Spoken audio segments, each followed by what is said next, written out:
ఆదివారం మొదటి ఆరాధనకు వచ్చిన మీ అందరికీ నా హృదయపూర్వకమైన ధన్యవాదాలు తెలియజేస్తూ ఉన్నాను. హల్లెలూయా, హల్లెలూయా.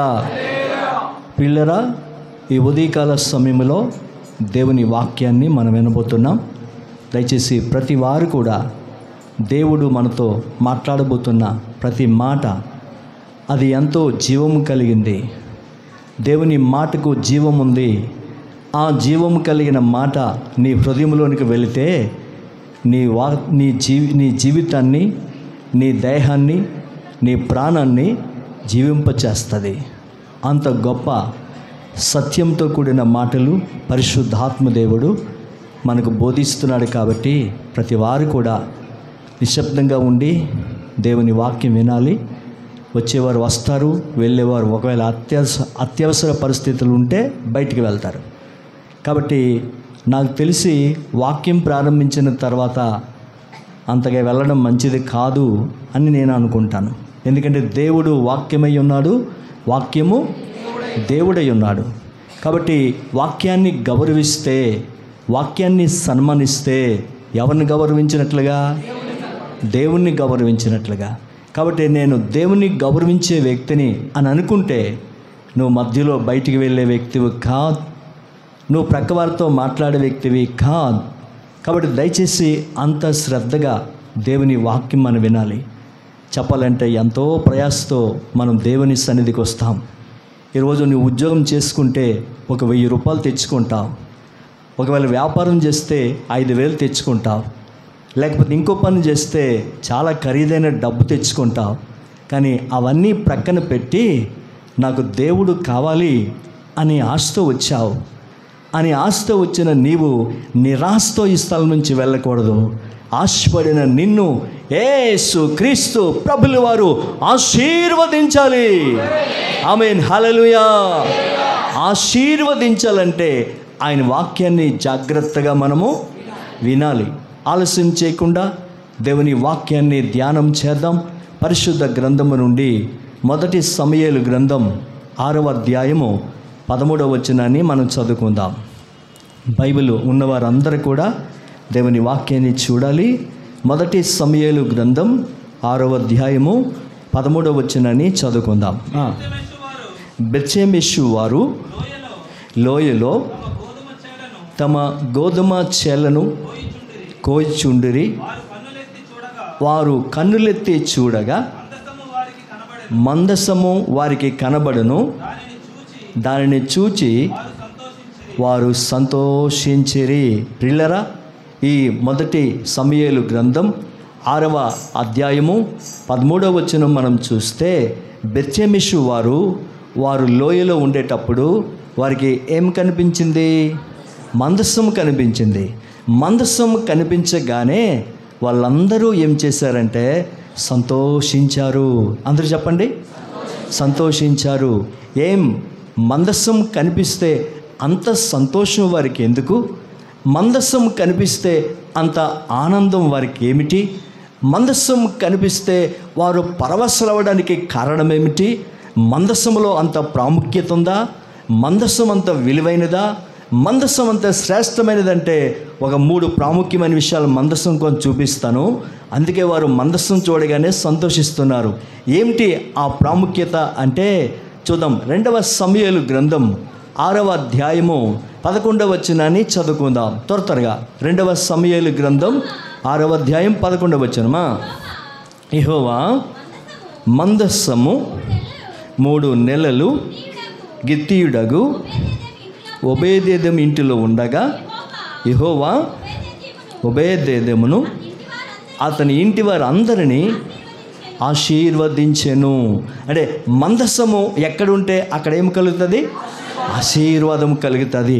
కాబట్టి బెత్షెమెషు వారికి మందసం ఉంటే ఆశీర్వాదం వస్తుంది. మందసం ఉంటే ఆశీర్వాదం కలిగి ఉంటాం.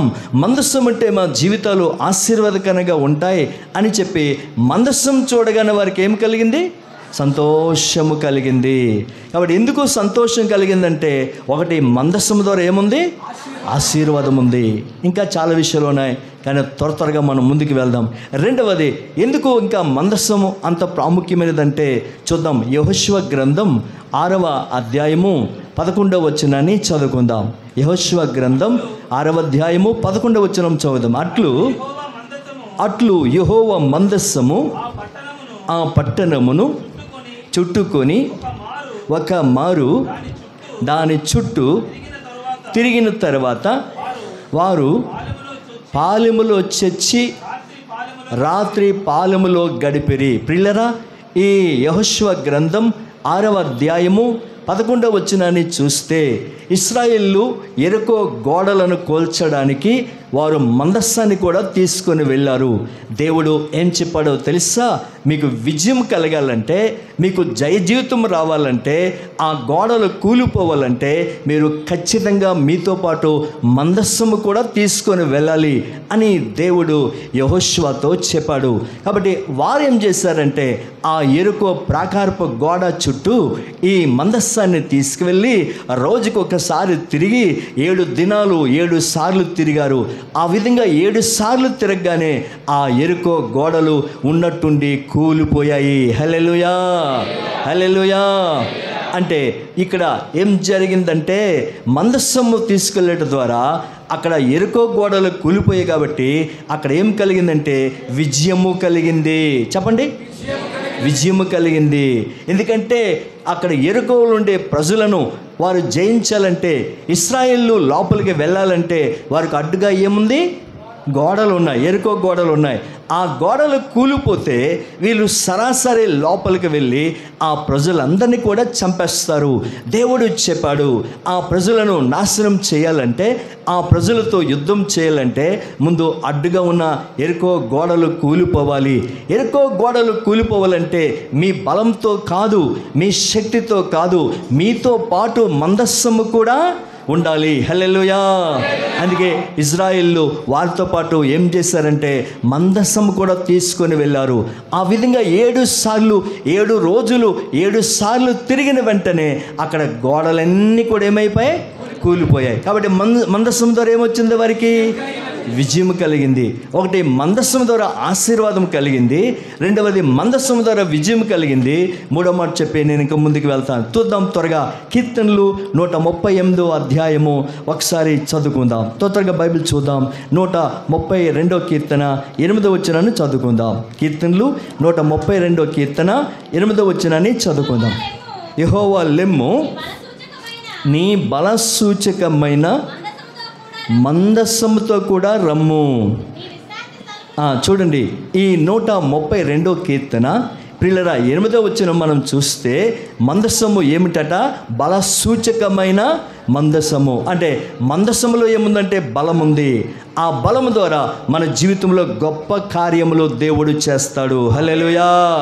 అంటే మూడవది, మందస్సం దేనికి సాదృశ్యం అంటే గొప్ప కార్యాలకు సూచన. చెప్పండి. కాబట్టి గొప్ప కార్యాలు చేయాలంటే మన జీవితంలో మందసం అనుభవం కలిగి మనం ఉండాలి. కాబట్టి ఈ ఉదయకాల సమయంలో అందరూ జాగ్రత్తగా వినండి. మొట్టమొదటిగా మనం చదువుకున్న ఈ మొదటి సమూయేలు గ్రంథం 6వ అధ్యాయము 13వ వచనం మనం చూస్తే బెత్లెహేము వారు కనిపిస్తున్నారు. అందరూ చెప్పండి, బెత్లెహేము వారు కనిపిస్తున్నారు. వాక్యం యొక్క అంశం ఏమిటంటే బెత్లెహేము వారికి కనబడిన మందస్సము. చెప్పండి. కాబట్టి లేకపోతే బెత్లెహేము వారికి మందస్సము కనబడుట అని కూడా చెప్పచ్చు. బెత్లెహేము వారికి మందస్సము కనబడుట. చెప్పండి, అందరూ చెప్పండి. బెత్లెహేము వారికి మందస్సము కనబడుట. చిన్నప్పుడు స్కూల్లో ఈ అలాగుంది ఇప్పుడు మన పాఠాలు. దేవుని స్తోత్రం, హల్లెలూయా. మొత్తానికి ఆసక్తితో చెప్తున్నారు. దేవునికి మహిమ కలుగును గాక.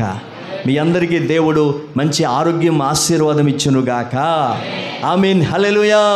కాబట్టి వాక్యం యొక్క అంశం ఏమిటి? బెత్లెహేము వారికి మందస్సము కనబడుట. దయచేసి బాగా గమనించండి, అందరూ జాగ్రత్తగా వినండి. అయితే ఎంతోమంది ప్రజలు ఉన్నారు, కిర్యత్యారీమి వారు ఉన్నారు, ఏమండి గలిలయ పట్టణస్థులు ఉన్నారు, యెరూషలేం పట్టణస్థులు ఉన్నారు, యూదా పట్టణస్థులు ఉన్నారు, ఇశ్రాయేల్ పట్టణస్థులు ఉన్నారు, ఎన్నో దేశస్థుల వారు, ఎన్నో పట్టణస్థుల వారు, ఎన్నో గ్రామాల వారు, అనేక మంది ఉంటుండగా ఈ బెత్షెమెషు వారికి మందసం కనబడడానికి కారణం ఏమిటి? హల్లెలూయా! అనేక పట్టణాల వారు ఉంటుండగా, అనేక మంది జనాలు ఉంటుండగా, అనేక దేశాల వారు ఉంటుండగా, అనేక జాతుల వారు ఉంటుండగా ఈ బెత్షెమెషు వారికి కనబడడానికి కారణం ఏమిటి అని మనం చూస్తే వారిలో 3 ప్రత్యేకతలు కనిపిస్తున్నాయి. ఆ 3 ప్రత్యేకతల వారిలో ఉన్న కారణం బట్టి అందుకే మందసము వారికి మాత్రమే కనిపించింది. దేవుని నామానికి మహిమ కలుగును గాక. ఈ మందసము యేసు క్రీస్తు ప్రభుకి సూచనగా ఉంది. మందసం ఎవరికి సూచన? అందరూ చెప్పాలి. మందసం ఎవరికి సూచన? యేసు ప్రభుల వారికి సూచనగా ఉంది. ఎందుకో తెలుసా? మందసం తయారు చేయబడాలంటే 2 పదార్థాలు కావాలి. ఒకటి తుమ్మకర్రను తీసుకోవాలి, రెండవది స్వచ్ఛమైన బంగారపు రేఖతో పొదిగించాలి. తుమ్మకర్ర సంపూర్ణమైన మానవుడు యేసుక్రీస్తు ప్రభుల వారు సంపూర్ణమైన మానవుడు ఎందుకు అయ్యాడంటే మనందరి కొరకు రక్తం కార్చాలంటే సంపూర్ణ మానవుడిగా రావాలి. అందుకే ఆయన సంపూర్ణ మానవుడు. రెండవది బంగారము, దైవత్వానికి సూచన. రెండవది ఆయన దేవుని కుమారుడు. 2 తత్వాలు ఆయనలో ఉన్నాయి, 2 తత్వాలు ఆయనలో ఉన్నాయి. ఒకటి సంపూర్ణ మానవుడు, రెండవది సంపూర్ణ దేవుడు. దేవుని స్తోత్రం, హల్లెలూయా. కాబట్టి మందసం ఎవరికి సాదృశ్యం? మందసం తయారు చేయబడడానికి 2 పదార్థాలు కావాలి. ఏ పదార్థాలు అవి? ఒకటి తుమ్మకర్ర కావాలి, రెండవది స్వచ్ఛమైన బంగారం కావాలి. ఈ 2 గుణాలు ఎవరిలో కనిపిస్తున్నాయి? యేసుక్రీస్తు ప్రభులో కనిపిస్తున్నాయి. అందుకే మందసం ఎవరికి సూచన? యేసు ప్రభుల వారికి సూచన. దయచేసి బాగా గమనించండి. అయితే బెత్షెమెషు వారికి మాత్రమే మందసం కనబడడానికి గల కారణం ఏమిటి? అందరూ జాగ్రత్తగా చూడండి. ఈ వారం చెప్పిన వాక్యం వారొక వాక్యం చెప్పబడదు కాబట్టి చెప్తున్నప్పుడే, దేవుని వాక్యం చెప్పబడుతున్నప్పుడే ఆసక్తితో మీరు వింటే ఏదొక్క మాట ప్రభు మీతో మాట్లాడుతాడు. మన దేవుడు ఎవరో తెలుసా? ఆయన మాట్లాడే దేవుడు. హల్లెలూయా. చెప్పండి, మన దేవుడు ఎవరు? మాట్లాడే దేవుడు. ఆయన దర్శనమిచ్చే దేవుడు, ఆయన ప్రత్యక్షమయ్యే దేవుడు, వాక్య స్వరూపుగా మాట్లాడే దేవుడు. అంత గొప్ప దేవుడు యేసుక్రీస్తు ప్రభు అయి ఉన్నాడు. ఒకసారి బిగ్గరగా చప్పలు కొడుతూ దేవుని మహిమ పడదాం. హల్లెలూయా, హల్లెలూయా, హల్లెలూయా, హల్లెలూయా, హల్లెలూయా, హల్లెలూయా, ఆమేన్, హల్లెలూయా. దేవునికి స్తోత్రం, హల్లెలూయా. కాబట్టి మందసం ఎవరికి ప్రత్యక్షమైంది? బెత్షెమెషు వారికి ప్రత్యక్షమైంది. అనేక పట్టణస్థులు అక్కడ ఉన్న, అనేక గ్రామస్తులు ఆ స్థలములో ఉన్న, అనేక ప్రాంతీయులు ఆ స్థలములో ఉన్న, కేవలం మందసం బెత్షెమెషు వారికే ప్రత్యక్షమవడానికి గల కారణం ఏమిటంటే 3 ప్రత్యేకతలు వారిలో ఉన్నాయి. ఏమిటి అంటే మొట్టమొదటిగా బెత్షెమెషు వారు ఎక్కడున్నారంటే లోయలో ఉన్నారు. చెప్పండి, అందరూ చెప్పాలి. ఎక్కడున్నారు? లోయలో ఉన్నారు. లోయ అంటే మన భూమికి సమభాగములో ఉండేది కాదు, మన భూమికి సమలెవెల్లో ఉండేది కాదు. లోయ అంటే 2 కొండల మధ్యలో చాలా లోయ అనేది ఉంటుంది. ఆ 2 కొండల మధ్యలో ఉండే లోయ చాలా చూడడానికి పచ్చగా ఉంటుంది. ఆ లోయలో ఉన్న గడ్డైనా, ఆ లోయలో ఉన్న చెట్లైనా, ఆ లోయలో ఉన్న వృక్షాలైనా, ఆ లోయలో ఉన్న ఎలాంటి వృక్షాలైనా ఎలా ఉంటాయంటే క్షేమముగా ఉంటాయి. ఎందుకంటే పశువులు కానీ, మనుషులు కానీ, దొంగలు కానీ, ఎలాంటి పనికిరాని వారు కానీ ఆ లోయలోకి వెళ్ళి పాడు చేసే అవకాశము ఉండదు. కాబట్టి ఆ లోయలో ఏమున్నా సరే నిరక్షాపముగా ఉంటాయి, క్షేమముగా ఉంటాయి, చూడడానికి అందంగా ఉంటాయి, చూడడానికి రమ్యంగా ఉంటాయి, మంచి ఫలవృక్షాలతో ఉంటాయి, చక్కటి సువాసనతో ఉంటాయి, చూడడానికి చాలా అందంగా ఉంటాయి. ఎక్కడుంటే? అది చెప్పండి, ఎక్కడుంటే? లోయలో ఉంటే. లోయకు అంత ప్రత్యేకత ఉంది. కాబట్టి బెత్షెమెషు వారు ఎక్కడున్నారో మొదటగా లోయలో ఉన్నారు. లోయలో ఉన్నారు అంటే వారు ఒక అనుభవం కలిగి ఉన్నారు. ఏమిటి అనుభవం అంటే మనకు బాగా వివరంగా తెలియాలంటే 2వ దినవృత్తాంతాల పుస్తకం 20వ అధ్యాయము 26వ వచనం మనం చదివితే వారికి ఉన్న అనుభవం ఏమిటో అక్కడ పూర్తిగా రాయబడుతుంది. త్వరగా చదువుకుందాం. 2వ దినవృత్తాంతాల పుస్తకం 20వ అధ్యాయము 26వ వచనాన్ని చదువుకుందాం. 4వ దినమున వారు బెరాకా లోయలో కూడిరి. అక్కడ వారు యెహోవాకు కృతజ్ఞతాస్తుతులు చెల్లించి ఒక ఆవిడ వచ్చి అందట, పాస్టర్ గారు నాకు దేవుడు చాలా మేలు చేశాడు కాబట్టి కొత్త కూటం ఎప్పుడు పెడతాడు అడిగిందట ఆవిడ. ఏ కూటం? కొత్త కూటం అడిగిందట ఆవిడ. పాస్టర్ గారు మర్చిపోయిందట. అదేంటది, ఎవరైనా సరే ప్రార్థన అంటే కృతజ్ఞత కూడిక అంటారు, లేకపోతే మేళ్ళు బట్టి చేసుకునే ప్రార్థన అంటారు. ఈవిడి పూర్తిగా ఆ అర్థమే మార్చేసింది. అంటే ఏమంటుంది ఆవిడ? చెప్పండి ఏమంటుంది ఆవిడ? కొత్త కూడిక అంటుంది. కొత్త కూడిక. కాబట్టి అది కాదమ్మా. ఏ ప్రార్థన అది? కృతజ్ఞత కూడిక. దేవుని స్తోత్రం. హల్లెలూయా, హల్లెలూయా. కాబట్టి మీరు చదువుకున్న ఈ వాక్యాన్ని ఈ 2వ దినవృత్తాంతాల పుస్తకం 20వ అధ్యాయము 26వ వచనాన్ని మనం చూస్తే అందరూ జాగ్రత్తగా వినండి. ఏం జరిగిందో తెలుసా? అక్కడ యూదావారు ఉన్నారు. ఆ యూదావారి మీదకి 3 జాతులు శత్రువులు వచ్చారు. అమ్మోనీలు, మెయోనీలు, మోయాబీలు. 3 రకాలైన జాతులు వారు వారితో యుద్ధం చేయడానికి వచ్చారు. అయితే యోధావారు ఏమనుకున్నారో తెలుసా? ప్రభువా, ఎందుకంటే 3 జాతులు వారు వచ్చారు. వారు ఆయుధాలతో వచ్చారు, వారు యుద్ధ సామగ్రితో వచ్చారు. వారితో యుద్ధం చేయడానికి మాకు బలం సరిపోదు, వారితో యుద్ధం చేయడానికి మాకు శక్తి సరిపోదు, వారితో యుద్ధం చేయడానికి ఈ కత్తి కానీ, ఈ డాలు కానీ, ఈ ఈటి కానీ, యుద్ధ ఆయుధాలు కానీ ఏమి కూడా సరిపోవు. అయితే మా పక్షంగా యుద్ధము నీవే చేయాలి. హల్లెలూయా. ఏమంటున్నారు యూదావారు? మా పక్షంగా ఏం చేయాలి? యుద్ధము చేయాలి. మేము యుద్ధం చేస్తే మేము ఓడిపోతాం, మీరే యుద్ధం చేస్తే వారు ఓడిపోతారు, మేము గెలుస్తాం. హల్లెలూయా.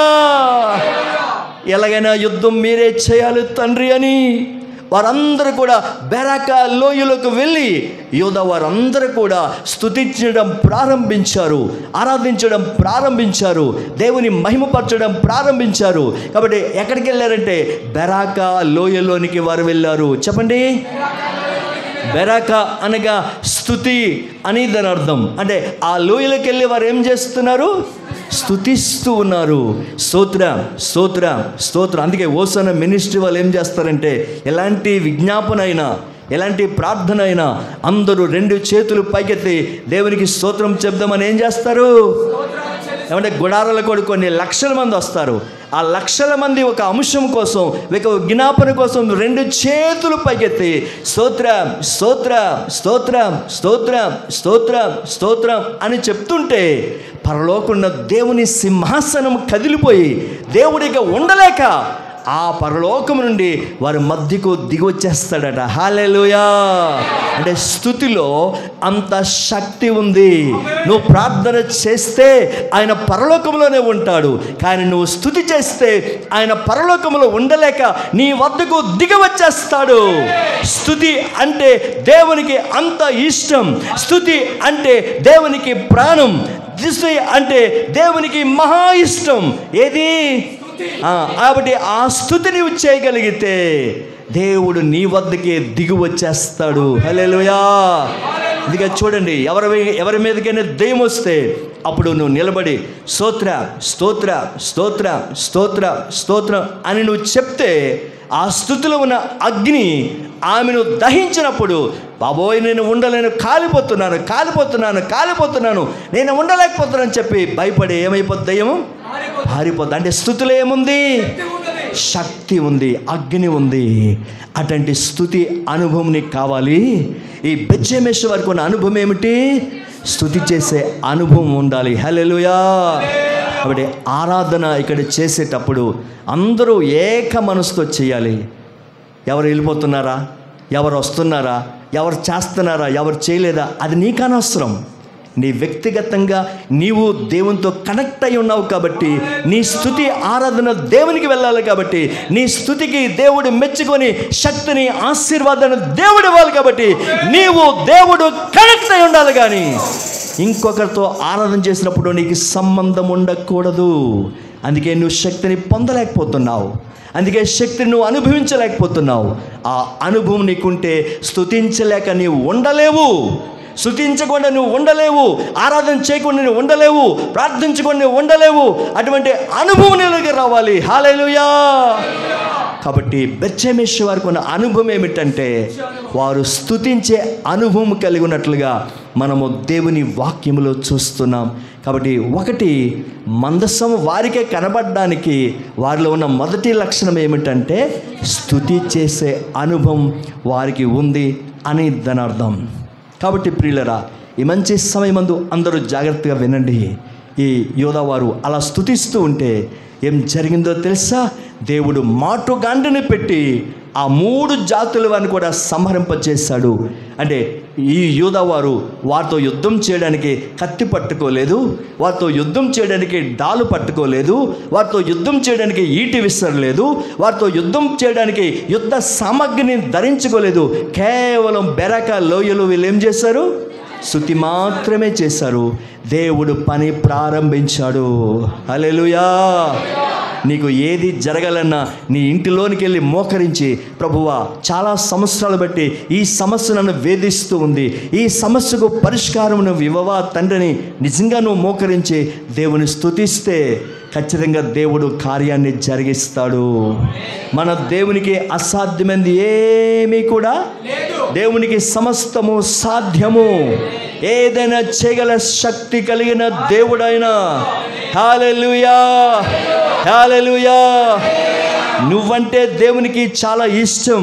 దేవుడు దూతలంటే అంత ఇష్టపడలేదు, సమూహం అంటే అంత ఇష్టపడలేదు. అందరికంటే నీవంటే దేవునికి అంత ఇష్టం. నువ్వు స్తుతిస్తూ ఉంటే దేవుడు చూస్తూ ఉండలేడు, నువ్వు స్తుతిస్తూ ఉంటే దేవుడు ఊరుకోలేడు, నువ్వు స్తుతిస్తూ ఉంటే దేవుడు మౌనంగా ఉండడు.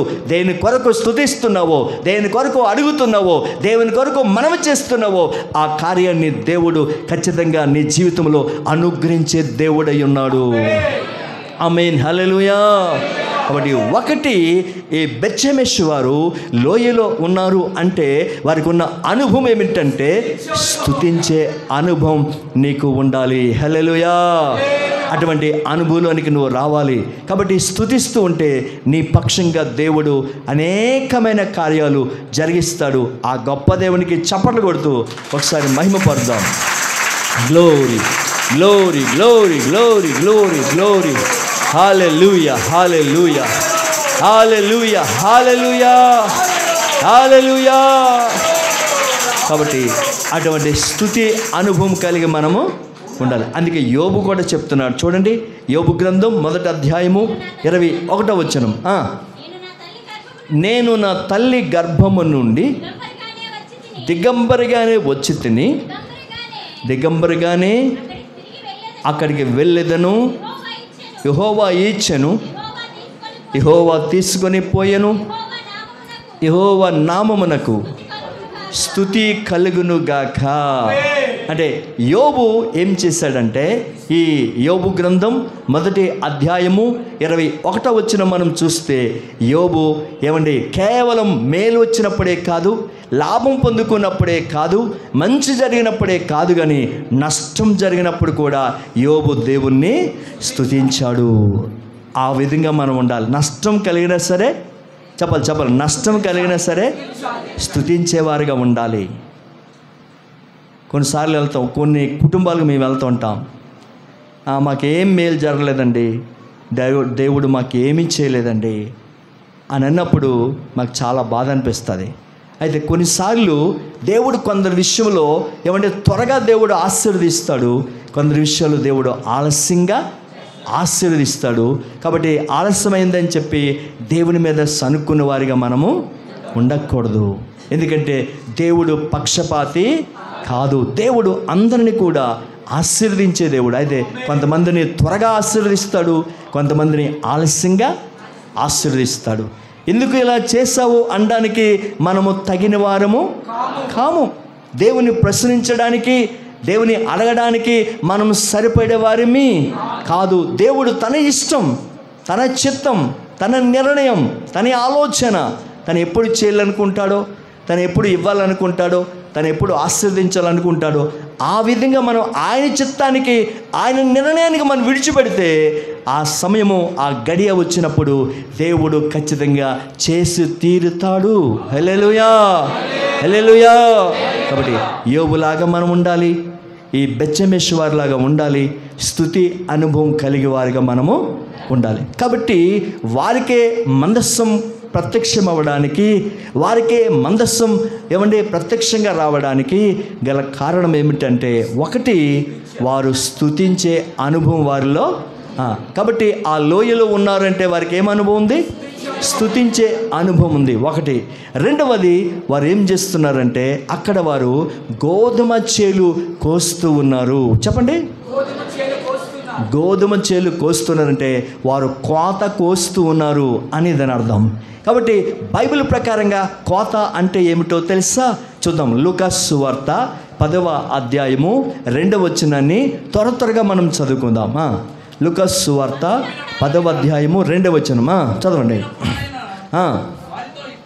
వారితో ఇట్లనెను, కోత విస్తారముగా ఉన్నది కానీ పనివారు కొద్ది మందియే.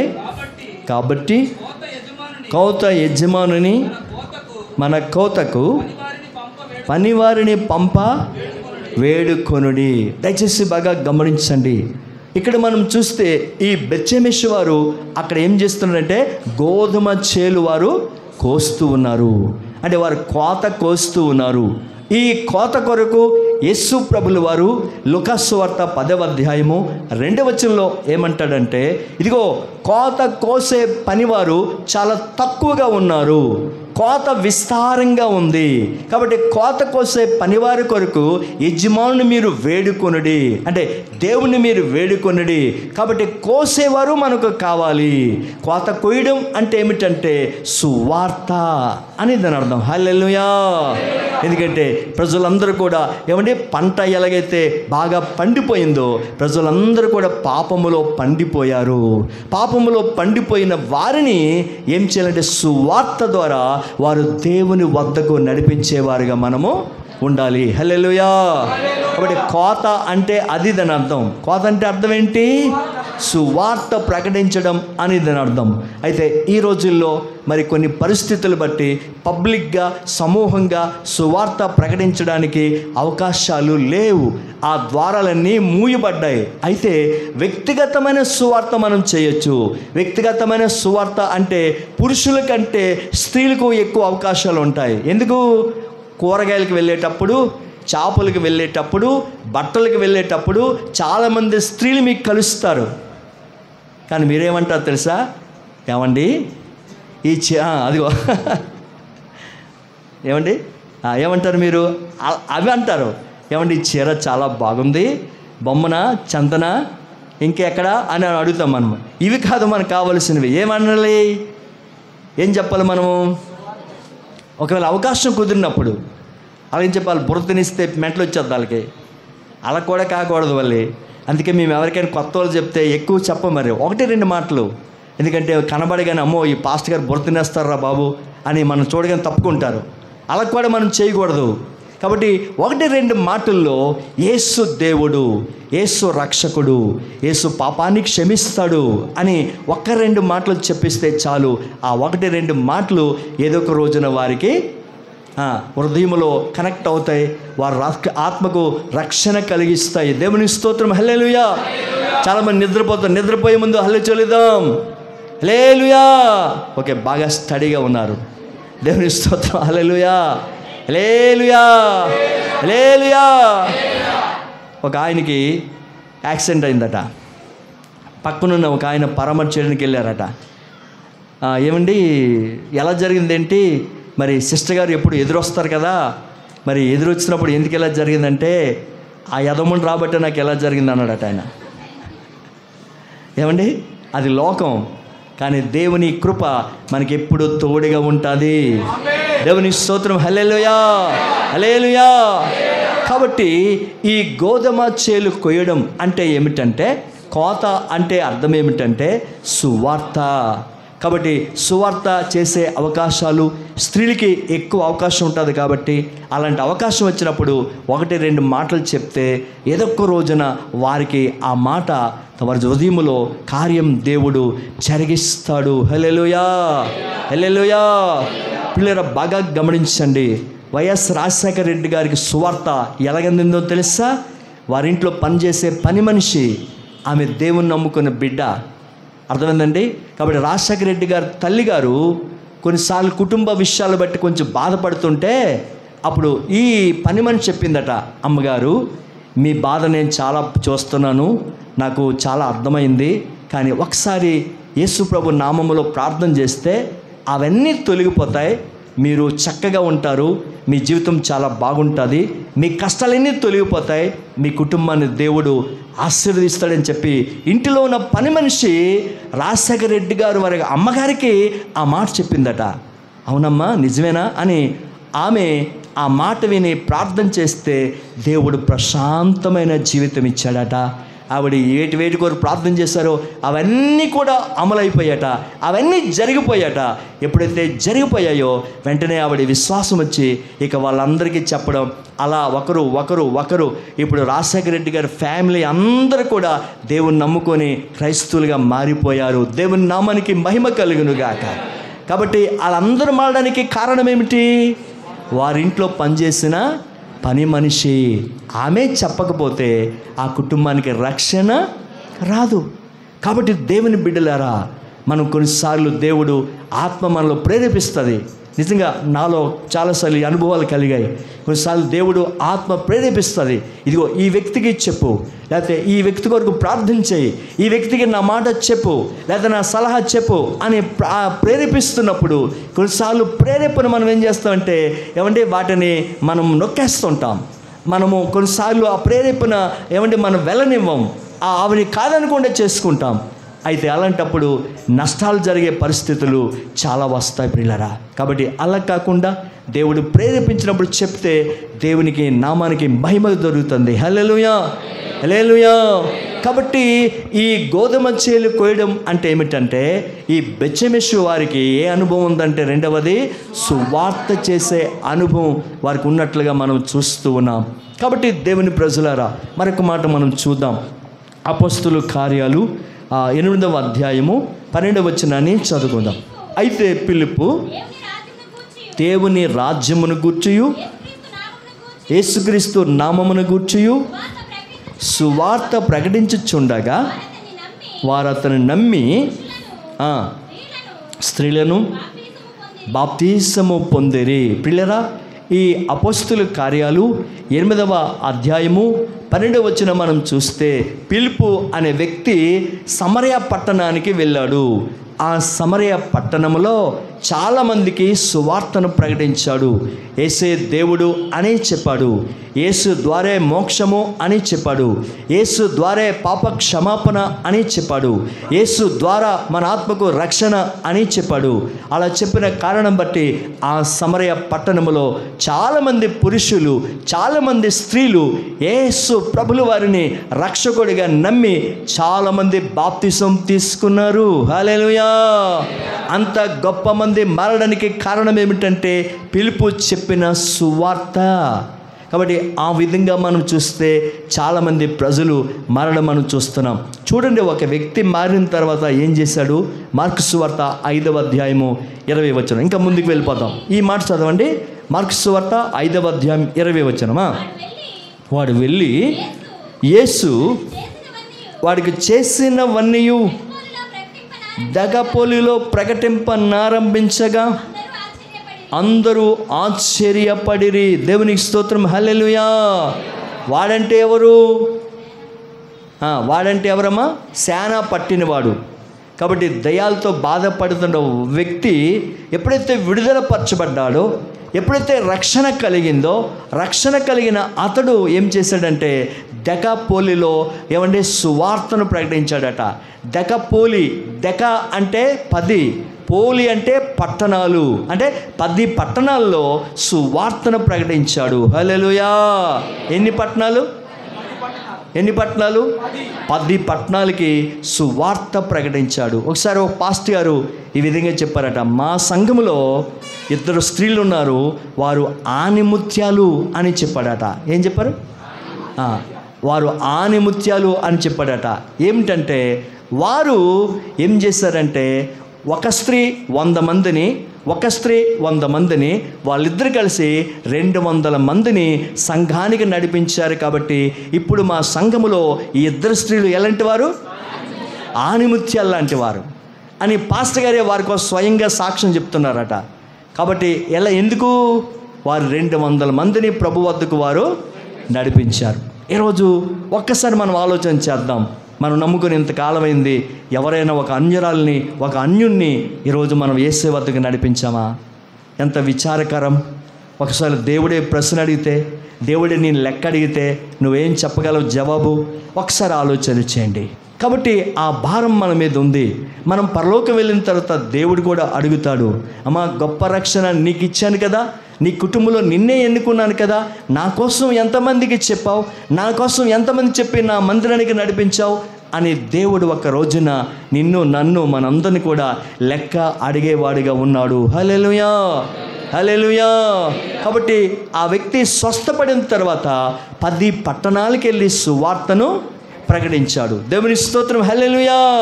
కాబట్టి ఆ భారం కూడా మన మీద ఉంటే, సువార్త భారం మన మీద ఉంటే ఖచ్చితంగా ఏదో ఒక అవకాశం కలిగినప్పుడు ఒక్క మాట అయినా ఒకరికైనా మనము చెప్తాం. ఆ భారం మనలో ఉన్నట్లయితే. ఎందుకంటే మీరు చేసే ఉద్యోగాల్లో, మీరు చేసే వ్యాపారాల్లో, మీరు చేసే ఆ ఉన్నత ఆ పరిస్థితుల్లో, మీరుంటున్న పరిసర ప్రాంతాల్లో ఎంతోమంది రక్షణ లేని వారు మీ కంటికి కనిపిస్తారు. కాబట్టి కంటికి కనిపించినప్పుడు, అవకాశం వచ్చినప్పుడు, మాట్లాడే సందర్భం వచ్చినప్పుడు, ఏమంటే కొన్నిసార్లు అవకాశాలు కుదిరినప్పుడు కనీసం ఒక్క మాట అయినా నువ్వు చెప్తున్నావా? వారి బాధలు ఎన్నో నీకు చెప్తారు. మేము చాలా కష్టాల్లో ఉన్నామని చెప్తారు, మేము చాలా అప్పుల్లో ఉన్నవారని చెప్తారు, మా పిల్లలు మా మాట వినలేదని నేను చెప్తారు, మా ఆయన త్రాగి వచ్చి నన్ను కొడతాడని చెప్తారు. అలాంటప్పుడు అదే అవకాశం కాబట్టి ఒక్క మాట నువ్వు చెప్పగలవా? మీ ఆయన నేను త్రాగి వచ్చి కొడుతున్నాడా? అయితే ఒక్కసారి మీకోసం ప్రార్థన చేస్తాం, యేసు నువ్వు తలసుకుంటావా? యేసే నువ్వు మనసులో కోరుకుంటావా? యేసయ్య నా భర్తను మార్చు నువ్వు అడుగుతావా? అలా చెప్పండి. ఖచ్చితంగా దేవుడు ఆ భర్తను మారుస్తాడు. ఎందుకంటే అనుజనులకి త్వరగా దేవుడు అద్భుతమైన కార్యాలు జరిగిస్తాడు. హల్లెలూయా. అలాంటి అవకాశం వచ్చినప్పుడు మనం దేవుని మాటలు ఏం చేయాలి? ప్రకటించాలి. అదే దేవుడు మనకిచ్చిన అవకాశం. కాబట్టి బెత్షెమెషు వారికి ఈ మందసం కనబడడానికి కారణం ఏమిటంటే, ఒకటి స్తుతించే అనుభవం కలిగి ఉన్నారు, రెండవది సువార్త చేసేవారిగా ఉన్నారు.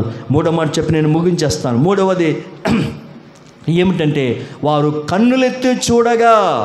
ఏమంది మూడవది? అందరూ చెప్పాలి. వారు కన్నులెత్తి చూడగా. కన్నులెత్తి అంటే పైన ఎవరున్నారు అంటే దేవుని పైన ఆధారపడేవారు అని దాని అర్థం. ఏంటిది? మూడవది వాళ్ళు ఎలాంటి వారు? బెత్షెమెషు వారు అంటే వారు ఎందుకు కన్నులెత్తి చూస్తున్నారంటే పైన దేవుడు ఉన్నాడు, దేవుని కనికరం మా మీదకి వస్తుంది, మా అవసరం దేవుడు తీరుస్తాడు, మాకున్న కొదువులు కొరతలు దేవుడు తీరుస్తాడు అనే ఉద్దేశంతో వారు ఎలా చూస్తున్నారు? పైకి దేవుని పైన ఆధారపడినట్లుగా వారు దేవుని వైపు చూస్తూ ఉన్నారు. కాబట్టి మంచి ఉదయకాల సమయంలో మనము కూడా బెత్షెమెషు వారి వలె మూడవది ఎలా ఉండాలి? మనము దేవుని మీద ఆధారపడేవారిగా ఉండాలి. దయచేసి బాగా గమనించండి. మా అమ్మ ఉంది, మా నాన్న ఉన్నాడు, మా అన్నయ్యలు ఉన్నారు, మా అక్కలు ఉన్నారు, మా పెదనాళ్ళు ఉన్నారు, మా పిన్నులు ఉన్నారు, మాకేంటి భయం అని అనుకుంటారు. ఒకరోజు వస్తుంది వారే మిమ్మల్ని బయటికి గెంటేస్తారు. అర్థమైందా? కాబట్టి వాళ్ళ మీద కాదు నువ్వు ఆధారపడ్డావు. ఎవరి మీద?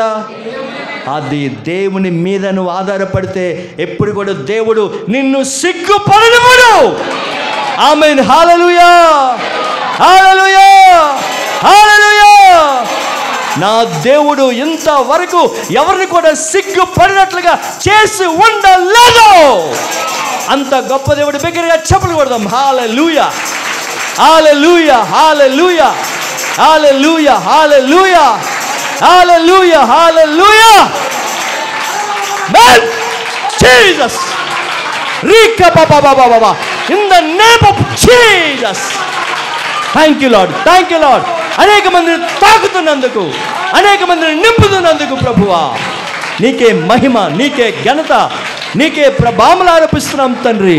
అనేక మందిని తాకుతున్నావు తండ్రి, అనేక మందిని నింపుతున్నావు ప్రభువా, అనేక మందిని నింపుతున్నావు తండ్రి. గ్లోరీ. హల్లెలూయా హల్లెలూయా హల్లెలూయా హల్లెలూయా. Glory glory glory glory. ఆమేన్. కాబట్టి మూడవది, ఈ బెత్షెమెషు వారు ఎలాంటి వారంటే వారు కన్నులు పైకెత్తారు. కన్నులు పైకెత్తడం అంటే అర్థం ఏమిటి? చెప్పాలి చెప్పాలి, అందరూ చెప్పాలి. దేవునిపై ఆధారపడుట, దేవునిపై ఆధారపడుట. చూడండి, దేవునిపై ఆధారపడిన వ్యక్తిని దేవుడు ఎలా చేస్తాడో చూద్దాం. కీర్తనలు 16వ కీర్తన 1-2 చదువుకుందాం త్వరగా. 16వ కీర్తన 1-2 మనం చదువుకుందాం. దేవా, నీ చరణజొచ్చి ఉన్నాను, నన్ను కాపాడుము, నీవే ప్రభుడవు, నీకంటే నాకు క్షేమాధారం ఏదియూ లేదని యెహోవాతో నేను మనవి చేయదును. ప్రియులరా, ఈ దయచేసి కీర్తనలు 16వ కీర్తన ఏమండి 1-2 చదువుకుంటే ఇక్కడ ఈ కీర్తన ఎవరు రాశారంటే దావీదే రాశాడు. అయితే దావీదు అంటున్నాడు, ప్రభువా యేసయ్యా, నీవే నాకు క్షేమాధారం, అంటే నీవే నాకు ఆధారం, నీవు తప్ప నాకు ఆధారం ఎవ్వరు కూడా లేడు. కాబట్టి దావీదు దేవుణ్ణి ఎలా పట్టుకున్నాడు? ఆధారంగా పెట్టుకున్నాడు. అంటే దావీదు దేవుని పైన ఏమి కలిగి ఉన్నాడు? ఆధారపడి ఉన్నాడు. ఎవరు? దావీదు దేవుని పైన ఆధారపడి ఉన్నాడు. బాగా గమనించండి. ఎలా తెలుసా? తమ తల్లిదండ్రులు కడసారి వాళ్ళు 8 మంది కుమారులు. యెషయి అనే వ్యక్తి ఉన్నాడు. యెషయి ఎవరంటే దావీదు యొక్క తండ్రి. దావీదుకి అన్నలు ఎంతమంది అంటే 7 మంది. 7 మంది ప్లస్ దావీదు ఒక్కడు, మొత్తం ఎంతమంది? 8 మంది. కానీ ఆ తండ్రి ఏం చేశాడో తెలుసా? ఏమంటే కరసారి వాడిన దావీదును ఎక్కడో గొర్రెల మంద దగ్గర పెట్టాడు. మిగతా 7 మందిని యుద్ధానికి పంపించాడు. ఆజానుబావులుగా, మీరు మిలిటరీలో సైన్యంగా ఉండాలి, మీరు బాగా తినాలి, మీరు బాగా త్రాగాలి, మీరు మంచి పేరు తేవాలి అని తండ్రి అనే యెషయి 7 మందిని ఎక్కడ పంపించాడంటే యుద్ధ భూమిలోనికి పంపించాడు. అంటే ఆర్మీలోనికి పంపించాడు. ఎక్కడికి? ఆర్మీలోనికి పంపించాడు. కానీ చిన్న కుమారుడైన దావీదును ఎక్కడ పెట్టాడు? గొర్రెల దగ్గరే పెట్టాడు. కానీ దావీదు చూడండి, వినండి, ఇక్కడ ఎందుకు చెప్తున్నానంటే దావీదు తన అన్నల మీద ఆధారపడలేదు, దావీదు తన తండ్రి మీద ఆధారపడలేదు, దావీదు తన తల్లి మీద ఆధారపడలేదు. దావీదు కేవలం దేవుని మీదే ఆధారపడ్డాడు. హల్లెలూయా. ఎవరి మీద ఆధారపడ్డాడు? దేవుని మీద ఆధారపడ్డాడు. కాబట్టి 7 మందికి లేని యోగ్యత దేవుడు దావీదుకి మాత్రమే ఇచ్చాడు. ఆమేన్. హల్లెలూయా. Glory. In the name of Jesus. Thank you Lord. Thank you Lord. హల్లెలూయా. హల్లెలూయా. హల్లెలూయా. 7 మందికి లేని యోగ్యత కేవలం దావీదుకి మాత్రమే ఇచ్చాడు. అంటే దావీదుకి ఏమిచ్చాడంటే 12 గోత్రాల మీద, ఇజ్రాయేలు 12 గోత్రాల మీద ఏకచక్రాధిపతిగా రాజ్య సింహాసనం మీద కూర్చొని రాజ్య పరిపాలన చేసే అధికారము దేవుడు దావీదుకు మాత్రమే ఇచ్చాడు. ఎందుకో తెలుసా? దావీదు దేవుని మీద ఆధారపడ్డాడు.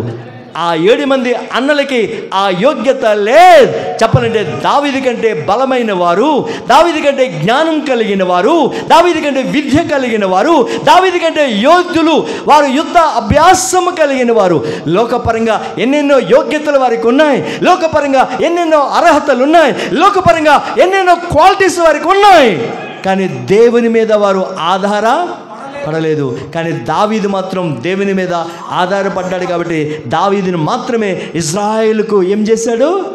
రాజుగా చేశాడు. 12 గోత్రాల వారికి ఏమంటే ఏకచక్రాధిపతిగా సింహాసనం మీద కూర్చొని రాజ్యపాలన చేసే అధికారము దావీదుకు మాత్రమే దేవుడు అనుగ్రహించాడు. నువ్వు నిజంగా దేవుని మీద ఆధారపడితే నిన్ను ఉన్నతమైన స్థాయిలో పెడతాడు. నీ కుటుంబం మీదే కాదు, నీ తల్లిదండ్రుల మీద కాదు, నీ అక్కచెల్లెల మీద కాదు, నీ సొంత వారి మీద కాదు, నీ రక్త సంబంధుల మీద కాదు, నీ బంధువుల మీద కాదు, నీ స్నేహితుల మీద కాదు, ఈ లోక సంబంధమైన వారి మీద కాదు. నువ్వు దావీదులాగా దేవుని మీద ఆధారపడితే దేవుడు నిన్ను సిగ్గుపడనివ్వడు. దేవుడు నిన్ను చెయ్యి విడవనివ్వడు. దేవుడు నిన్ను ఒంటరిగా ఉండనివ్వడు. అంత గొప్ప దేవుడు యేసు క్రీస్తు ప్రభువునాడు. చెప్పలు కొడదాం దేవునికి. హల్లెలూయా, హల్లెలూయా, హల్లెలూయా, హల్లెలూయా. ఒక్కొక్కరిలోంచి మహిమ, ఒక్కొక్కరిలోంచి అగ్ని, ఒక్కొక్కరిలోంచి అభిషేకము వెళ్ళాలి, వెళ్ళాలి, వెళ్ళాలి. నా సంఘాన్ని దేవుడు అభిషేకంతో తాకాలి, అభిషేకంతో తాకాలి. ఎవరు ఒట్టి వారిగా ఉండకూడదు. Glory, glory, glory. హల్లెలూయా, హల్లెలూయా, హల్లెలూయా, హల్లెలూయా, హల్లెలూయా, ఆమేన్, హల్లెలూయా. కాబట్టి దావీదు దేవుని పైన ఆధారపడ్డాడు. అందుకే దేవుడు దావీదుని విడిచిపెట్టలేదు. ప్రియ తల్లి, నా ప్రియమైన వాళ్ళరా, ఈ మంచి సమయమందు బెత్షెమెషు వారికే మందసం కనబడడానికి గల కారణం ఏమిటంటే, ఒకటి, బెత్షెమెషు వారికి స్తుతించే అనుభవం కలిగి ఉన్నారు. రెండవది, సువార్త ప్రకటించే వారిగా ఉన్నారు. మూడవది, దేవుని పైన ఆధారపడేవారిగా ఉన్నారు. అందుకే మందసం వారికే కనిపించింది. ఆ మందసం కనబడడానికి ఎంతోమంది పట్టణ ప్రజలు ఉన్నారు, ఎంతోమంది దేశ ప్రజలు ఉన్నారు. యూదులు ఉన్నారు, ఇశ్రాయేలు ఉన్నారు, యెరూషలేమస్తులు ఉన్నారు, గలిలీ వారు ఉన్నారు, కనానీయులు ఉన్నారు, పెరిజ్జీలు ఉన్నారు, హివీలు ఉన్నారు, యొబీసీలు ఉన్నారు, ఎన్నెన్నో జాతుల వారు ఉన్నారు. ఎవరికి లేని భాగ్యం, ఎవరికి లేని దర్శనం, ఎవరికి లేని అర్హత కేవలం బెత్షెమెషు వారికే కలడానికి కారణం ఏమిటంటే, ఈ 3 అర్హతలు కలిగిన వారు, ఈ 3 లక్షణాలు కలిగిన వారు. చెప్పండి మరొకసారి. 1, స్తుతించేవారు. 2, 3, ఈ 3 అనుభవాలు కలిగిన వారు. కాబట్టి వారికే ఆ మందసం కనిపించే ధన్యత వారికి మాత్రమే కలిగింది. మందసం చూడగానే వారిలో ఏం కలిగిందంటే సంతోషం కలిగింది. చెప్పండి. ఎందుకంటే మందసం యేసుక్రీస్తు ప్రభుల వారికి సూచనగా ఉంది. యేసే కనిపిస్తే నీ జీవితం ఎలా ఉండదు, యేసే కనిపిస్తే నీ బ్రతుకు ఎలా ఉండదు, యేసే కనిపిస్తే నీ బ్రతుకు జీవితం ఎలా ఉండదు. దేవుడు ఎక్కడికో నేను తీసుకువెళ్తాడు, నీ జీవితాన్ని మార్చేస్తాడు, నీ జీవితంలో ఒక అద్భుతమైన కార్యం జరిగిస్తాడు. అంత గొప్ప దేవుడు యేసు ప్రభు అన్నాడు. దయచేసి అందరూ లేచి నిలబడదాం. ప్రార్థన చేసుకున్న తర్వాత అప్పుడు మనం కానుక పాట పాడి దేవుని కానుకలు సమర్పించుకుందాం. అందరూ లేచి నిలబడదాం, అందరం లేచి నిలబడదాం. జీసస్ ప్రతివారు, ప్రభువా, ఇదిగో బెత్షెమెషు వారు ఏ విధంగా అయితే నీ మందసం చూసే ధన్యత వారికి కలిగిందో, అదే రీతిగా ప్రభువా నా జీవితంలో కూడా అటువంటి ధన్యత నాకు దయచే ప్రభు అని ప్రభుని అడదాం. హల్లెలూయా, హల్లెలూయా, హల్లెలూయా. జీసస్. ప్రతివారు కళ్ళు మూసుకుందాం. ఒకసారి చెప్పబడిన మాటలు మన హృదయంలో తలంచుకుందాం, మన హృదయంలో ఒకసారి తలపోసుకుందాం. Glory, glory, glory, glory, glory. హల్లెలూయా, హల్లెలూయా.